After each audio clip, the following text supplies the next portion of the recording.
অঞ্চলের 68 নম্বর বুথ ধারাপাড়া গ্রামে আমরা পথসভা করছি। দীর্ঘক্ষণ ধরে পথসভা চলছে, কিন্তু এখানে অনেক মানুষই রয়েছে যার অভাব আমরা এই পথসভার মধ্যে অনুভব করছি। গত কিছুদিন আগে জলে ডুবে উনি মারা গেছেন।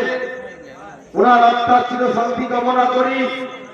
যিনি আমাদের এই পথসভায় একজন ব্যক্তি হলে এই পথসভাকে যিনি ভরিয়ে তুলতেন, সেই সাধুদা হয়তো আমাদের মধ্যে নেই। তার অনার প্রয়াণে আমার গভীরভাবে শোকাহত, মর্মাহত এবং ওনার পরিবারকে আমি সমবেদনা জানাই। তো আজকের এই পথসভা এই গ্রামে আমরা করছি এই পশ্চিমবাংলাকে পরিবর্তন করার লক্ষ্যে, যেমন এই উলবেড়িয়া উত্তর বিধানসভাকে পরিবর্তন করার লক্ষ্যে ভারতীয় জনতা পার্টি উলবেড়িয়া উত্তর কেন্দ্রের ভারতীয় জনতা পার্টি মনোনীত প্রার্থী চিরণ বেলার সমর্থনে আজকের এই পথসভা। এই এলাকা যারা চোর পঞ্চায়েত রয়েছে শুনে রাখুন, আপনার এই এলাকার বিগত এমএলএ যিনি ছিলেন কুকুরের ডায়ালিসিস করা ডক্টর মাঝি, 11ই সেপ্টেম্বর ওই আমতা সিটি বাস স্ট্যান্ডে আমি বলেছিলাম আপনাকে আমরা এই কেন্দ্র থেকে হারাবো আর আপনাকে ওই আসানসোলে গ্রামে পাঠিয়ে দেব। কিন্তু আমরা এই ভারতীয় জনতা পার্টি একজন সাধারণ কার্যকর্তা হিসাবে আমার সেই স্বপ্ন হয়তো সত্যি হলো না।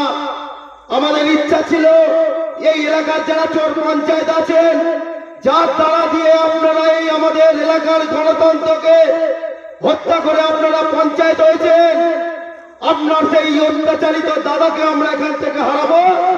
আর হারিয়ে দেওয়ার পরেও আপনাকে আমরা এখান থেকে কিভাবে আপনারা রাস্তায় বেরোন আপনারা দেখব।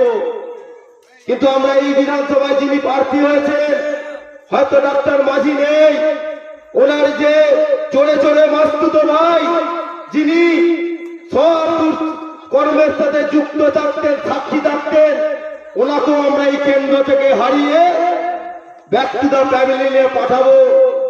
কারণ বর্তমান সরকার যে চলছে, দিকে দিকে মহিলাদের উপর অত্যাচার, নারী সুরক্ষা নেই, বেকার যুবক যুবতীদের কোনো কর্মসংস্থানের দিশা নেই, আর লক্ষ্মীর ভান্ডার 1500-1700 টাকা দিয়ে বলছে আমাদের ভোট দিন।